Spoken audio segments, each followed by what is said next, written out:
শ্রীরামকৃষ্ণ যার সম্পর্কে বলতেন নৈকস্য কুলীন, হাড় শুদ্ধ, আবার কখনো কখনো বলতেন ও আমার দরদি। যার সুঠাম সুকোমল দেহ, উজ্জ্বল গৌর বর্ণ ও ভক্তচিত সুবিনীত আচরণ প্রভৃতি সদ্গুণ দর্শনে বুঝেছিলেন যে জগন্মাতা যে 6 জনকে ঈশ্বর কোটি বলে নির্দেশ করেছিলেন তাদের মধ্যে অন্যতম স্বামী প্রেমানন্দজি মহারাজ, ভগবান শ্রীরামকৃষ্ণদেবের অন্যতম অন্তরঙ্গ লীলা পার্ষদ। ঠাকুরের পাদস্পর্শে ধন্য হুগলি জেলার আঁটপুর গ্রাম বাবুরামের জন্মভূমি। তারাপদ ঘোষ ও মাতঙ্গিনীর মধ্যম পুত্র বাবুরাম ঘোষই পরবর্তীকালে স্বামী প্রেমানন্দ। ভগ্নী কৃষ্ণ ভাবিনী ছিলেন সকলের বড়, তারপর তুলসীরাম, বাবুরাম ও শান্তিরাম। তারাপদ ঘোষ স্বীয় দুহিতা কৃষ্ণ ভাবিনীকে কোঠারের জমিদার শ্রী বলরাম বসুর হস্তে অর্পণ করেন। তাই শ্রীরামকৃষ্ণগত প্রাণ বলরাম বসু হলেন বাবুরামের ভগ্নীপতি। স্বামী প্রেমানন্দজি 1861 খ্রিস্টাব্দের 10ই ডিসেম্বর, বাংলা 1268 বঙ্গাব্দের 26শে অঘ্রাণ মঙ্গলবার রাত্রি 11:55 চান্দ্র অঘ্রাণ শুক্লা নবমী তিথিতে জন্মগ্রহণ করেন। বংশের আদরের দুলাল যে সাধারণ সংসারী জীব নন, সেটি অতি শৈশবকাল থেকেই তাঁর জীবনে পরিস্ফুট হয়ে উঠেছিল। কেউ যদি তাকে বিবাহের কথা বলে বিরক্ত করত, তিনি অমনি অর্ধস্ফুট ভাষায় বলে উঠতেন, না, বিয়ে দিও না, মরে যাব, আমি মরে যাব। কিশোর বয়সে নদী তীরে কোনো সন্ন্যাসী দেখলেই সময় ভুলে তাঁর সাথে আলাপে মগ্ন হতেন। নিজের পরিবারের পবিত্র আবহাওয়ার মধ্যে বাবুরাম শৈশব ও বাল্যে কিছুদিন অতিবাহিত করে অতঃপর গ্রাম্য পাঠশালার অধ্যয়ন সমাপনান্তে 1876 খ্রিস্টাব্দে কলকাতায় এসে প্রথমে এরিয়ান স্কুলে এবং পরে মেট্রোপলিটন ইনস্টিটিউশনের শ্যামপুকুর শাখায় ভর্তি হন। দ্বিতীয় বিদ্যালয়ের প্রধান শিক্ষক ছিলেন কথামৃত প্রণেতা শ্রী মহেন্দ্রনাথ গুপ্ত। তাঁর সংস্পর্শেই বাবুরাম শ্রীরামকৃষ্ণ সম্বন্ধে প্রথম জানতে পেরেছিলেন। কলকাতার জোড়াসাঁকোর হরিসভায় ভাগবত পাঠ শ্রবণ করতে গিয়ে বাবুরাম শ্রীরামকৃষ্ণের প্রথম দর্শন লাভ করেছিলেন। দক্ষিণেশ্বরে প্রথম মিলন দিবসেই ঠাকুর বাবুরামকে সস্নেহে আপনজনের ন্যায় গ্রহণ করেছিলেন এবং আগেই বলা হয়েছে যে ঠাকুর তাঁকে দেখে বুঝতে পেরেছিলেন যে তিনি তাঁর ঈশ্বরকোটি সন্তানদের মধ্যে অন্যতম। শ্রীরামকৃষ্ণ একদিন বাবুরাম জননী মাতঙ্গিনী দেবীকে বললেন, এই ছেলেটিকে তুমি আমাকে দাও। সদা ঈশ্বর নির্ভর মাতঙ্গিনী প্রীত মনে উত্তর দিলেন, বাবা, আপনার নিকট বাবুরাম থাকবে এ তো অতি সৌভাগ্যের কথা। ঠাকুরের আহ্বান ও গর্ভধারিণীর সম্মতি পেয়ে তিনি প্রায়ই দক্ষিণেশ্বরে এসে বাস করতে লাগলেন। শ্রীরামকৃষ্ণ বাবুরামকে লৌকিক ও অলৌকিক দ্বিবিধ উপায় পরীক্ষা করে দেখেন। বাবুরামও পরীক্ষায় উত্তীর্ণ হন।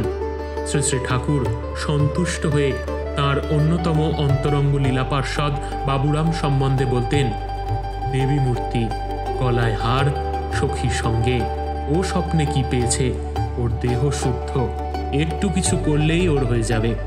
আবার বাবুরাম ও তাঁর ভগ্নী কৃষ্ণ ভাবিনী সম্বন্ধে বলেছিলেন, উহারা শ্রীমতীর অর্থাৎ রাধারানীর অংশে জন্মগ্রহণ করেছে।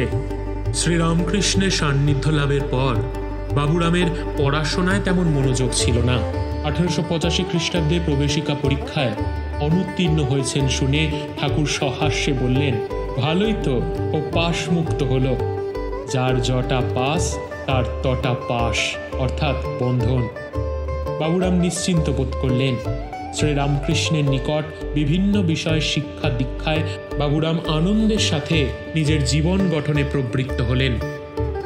এরপর শ্রীরামকৃষ্ণের যখন গলরোগের সূচনা হলো, প্রথমে তাকে দক্ষিণেশ্বর থেকে শ্যামপুকুরে, তারপর কাশীপুরে যখন নিয়ে আসা হয় রোগ নিরাময়ের আশায়, তখন নরেন্দ্রনাথের নির্দেশে অন্যান্য গুরু ভাইদের মতো তিনিও শ্রীরামকৃষ্ণের একনিষ্ঠ সেবায় আত্মনিয়োগ করলেন।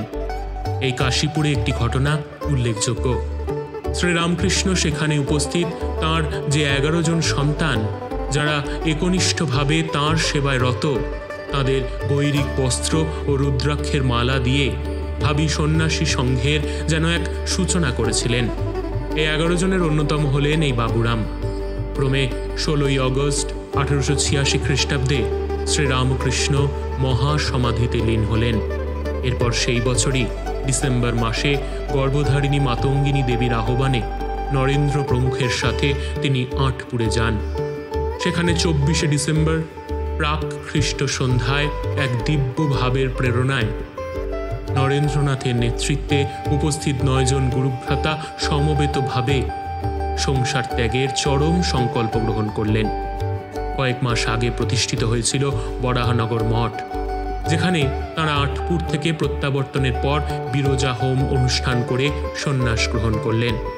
শ্রীরামকৃষ্ণের কথা স্মরণ করে বাবুরামের সন্ন্যাস নাম হল স্বামী প্রেমানন্দ।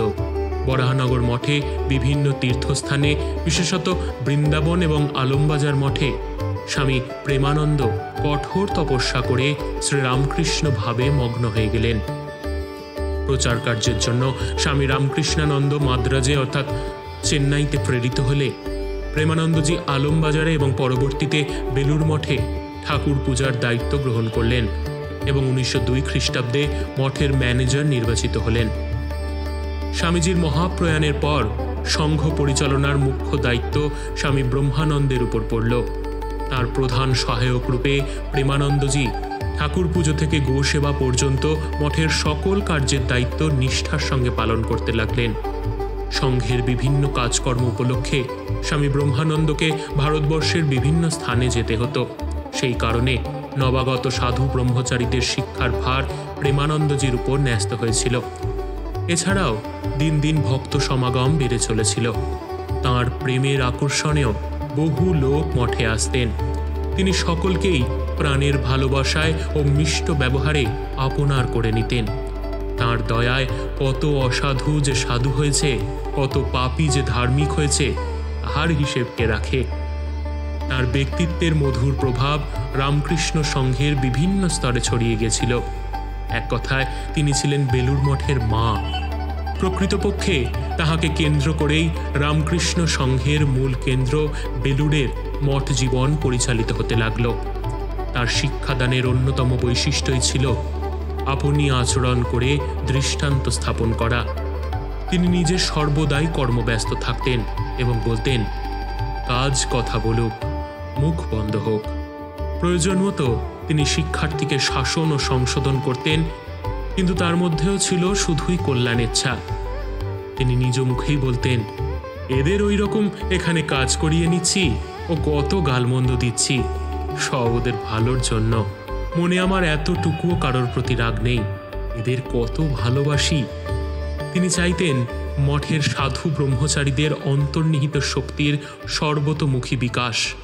যাবতীয় কাজকর্মের মধ্যে তিনি সকলকে বুঝিয়ে দিতেন যে মঠটি ঠাকুর শ্রীরামকৃষ্ণের। তিনি সশরীরে মঠের সর্বত্র ঘুরে বেড়াচ্ছেন।